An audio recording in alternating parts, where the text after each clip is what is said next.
할렐루야. 오늘 새벽 기도에 참석하신 여러분들을 환영하고 축복합니다. 오늘 주시는 하나님의 말씀은 로마서 9장 30절부터 10장 4절 말씀입니다. 로마서 9장 30절부터 10장 4절 말씀까지입니다.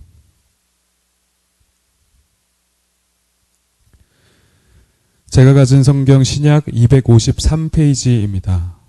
제가 봉독하겠습니다. 그런즉 우리가 무슨 말을 하리요? 의를 따르지 아니한 이방인들이 의를 얻었으니 곧 믿음에서 난 의요. 의의 법을 따라간 이스라엘은 율법에 이르지 못하였으니 어찌 그러하냐? 이는 그들이 믿음을 의지하지 않고 행위를 의지함이라. 부딪힐 돌에 부딪혔느니라. 기록된 바 보라 내가 걸림돌과 거치는 바위를 시온에 두노니 그를 믿는 자는 부끄러움을 당하지 아니하리라 함과 같으니라. 형제들아 내 마음에 원하는 바와 하나님께 구하는 바는 이스라엘을 위함이니 곧 그들로 구원을 받게 함이라. 내가 증언하노니 그들이 하나님께 열심히 있으나 올바른 지식을 따른 것이 아니니라. 하나님의 의를 모르고 자기 의를 세우려고 힘써 하나님의 의에 복종하지 아니하였느니라.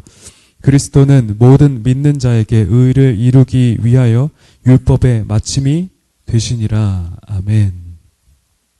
먼저 기도하겠습니다. 하나님 아버지 감사합니다. 오늘 하루의 시작을 주님께 맡겨드리며 이렇게 예배로 나아가게 하시니 감사합니다. 하나님 우리가 드리는 이 예배 영과 진리로 드리는 온전한 예배 되게 하여 주시고 또 이 짧은 말씀을 통하여서 오늘을 살아가는 우리의 힘이 되게 하시고 또 그러한 적용이 되게 하여 주옵소서. 오늘 예배의 이 시작과 끝을 주님께 맡겨드립니다. 하나님 성령께서 꼭 필요한 말씀 우리에게 허락하여 주옵소서. 감사드리며 주 예수님의 이름으로 기도드립니다. 아멘. 잘못된 열심이라는 제목으로 하나님의 말씀 전하겠습니다. 본문을 보기에 앞서 전체적인 맥락을 간단히 살펴보면 로마서 1장부터 8장까지는 그리스도로 말미암는 새로운 질서와 옛 질서와의 대비를 다루고 있었습니다. 그리고 이제 오늘 본문이 포함된 이 9장부터 11장은 그리스도로 말미암는 새로운 이스라엘이 등장했다면 과연 당시에 존재했던 이 메시아를 거부한 이스라엘 민족은 무엇인가? 이들은 어떻게 되는 것인가? 그렇다면 참 이스라엘은 누구인가? 라는 문제를 다루고 있습니다. 그동안 메시아로 인해 새로운 공동체가 만들어지는 것에 대하여는 구약 성경에 미리 예언되어 왔습니다. 하나님은 이 메시아를 통해 진정한 이스라엘을 만들려고 하셨죠. 그런데 먼저 된 이스라엘 민족이 정작 이 일에 동참하지 않은 것입니다. 이들은 예수를 배척하고 믿지 않았죠. 그러므로 이들은 하나님의 뜻과는 전혀 관계없는 자들이 되었고 또 하나님의 진노를 받게 된 것입니다. 그러므로 사도 바울은 이 동족들로 인하여서 크게 마음 아파하고 또 근심했죠. 바울은 이 단락에서 이스라엘이라는 단어를 새롭게 재정의합니다. 이스라엘이라고 해서 다 이스라엘이 아니라 오직 약속과 선택으로 말미암은 사람들만이 참 이스라엘이라는 것입니다. 그러니까 혈육으로 말미암은 민족적 이스라엘이 진짜 이스라엘이 아니라 하나님의 전적인 택하심과 그에 따른 믿음의 법으로 말미암은 신자가 진짜 이스라엘 백성이라는 것입니다.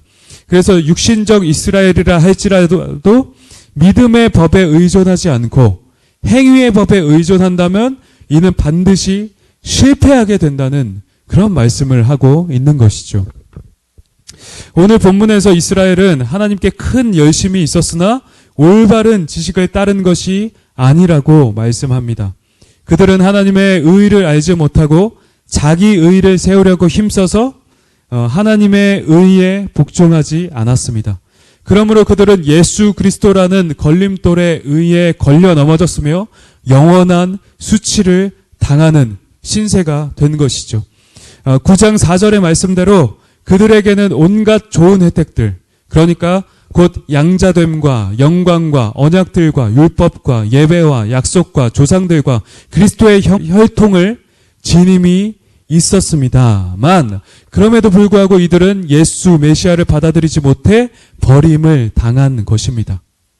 이 얼마나 안타깝고 비극적인 일인지요. 모든 좋은 조건을 다 가지고 있었음에도 불구하고 그들의 완악함으로 인해 버림을 당하게 된 것입니다. 그러므로 사도 바울은 자신에게 그치지 않는 아주 큰 고통이 있다고 한탄했던 것입니다. 그러나 오직 우리 주 예수 그리스도는 율법의 마침이 되셔서 모든 믿는 자들에게 자신의 의로움을 전가해 주셨습니다. 그것은 유대인이나 헬라인이나 모든 믿는 자들에게 적용되어서 참 이스라엘 백성이 되게 하셨죠. 그래서 영원한 생명을 얻고 구원받아 참된 복과 안식을 충만하게 누리게 된 것입니다. 할렐루야! 그것이 바로 예수를 믿는 저와 여러분들의 상태인 것입니다. 그러면 우리는 오늘의 말씀을 통하여서 어떤 교훈을 얻을 수 있을까요? 우리 역시 하나님의 일에 열심인 것도 아주 좋지만 무엇보다 그 하는 일들이 진정으로 하나님의 의를 세움인지 아닌지, 자기의 의를 세움인지 우리가 철저히 돌아보아야 한다는 것입니다.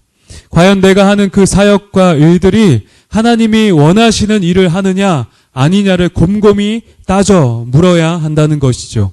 만약 내가 자기 의를 세움으로 교회 일에 열심인 것이라면 그것은 하나님과 전혀 상관없는 일이 될 것이고 또 교회를 오히려 허무는 일이 될 수도 있는 것입니다. 그러므로 정말 주의해야 하는 것이죠.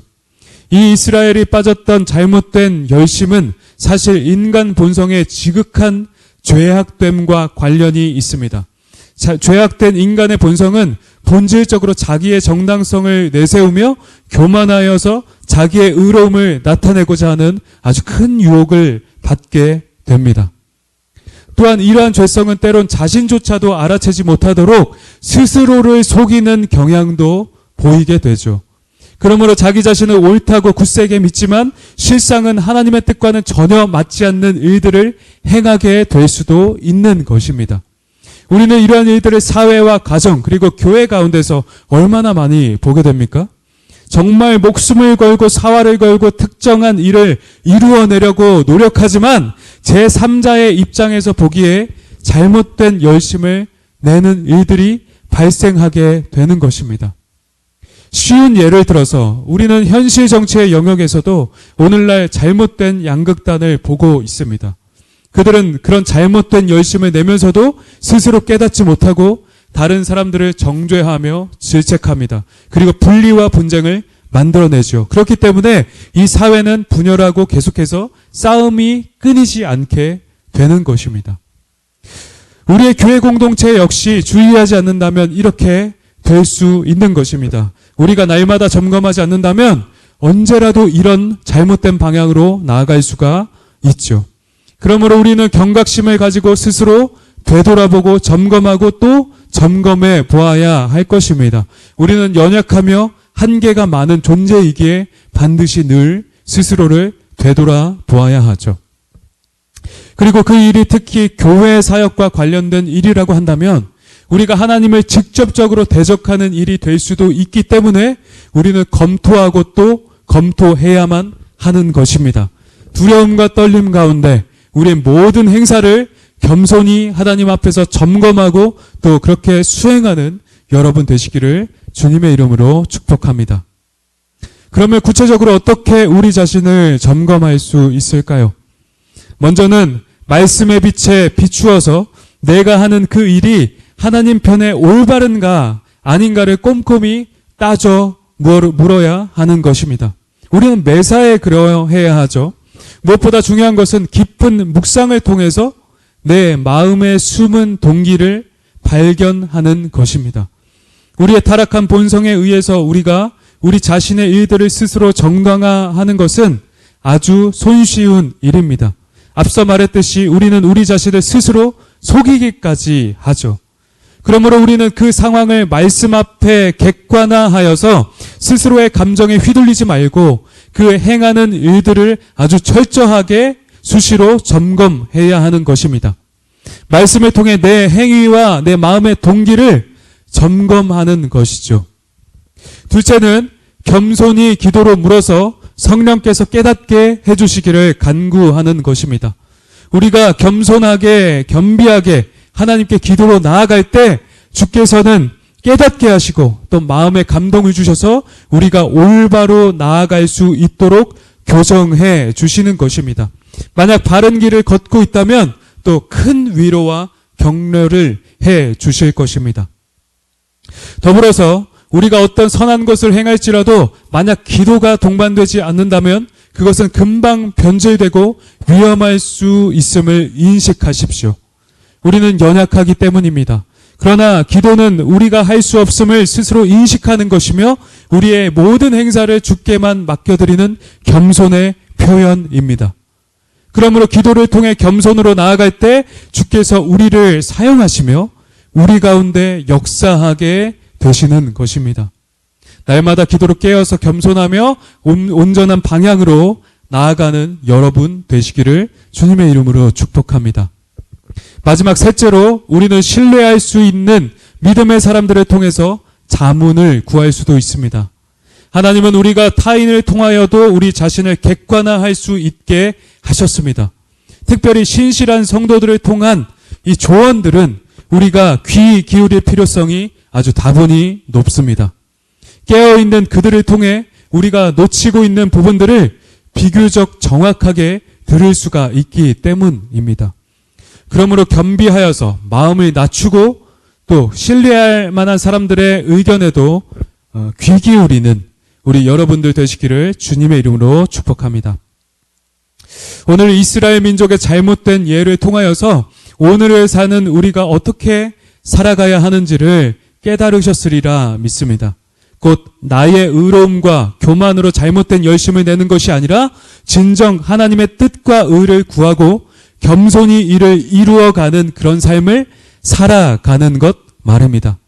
내 의가 아니라 하나님의 의를 이루어가는 여러분 되시기를 주님의 이름으로 축복합니다.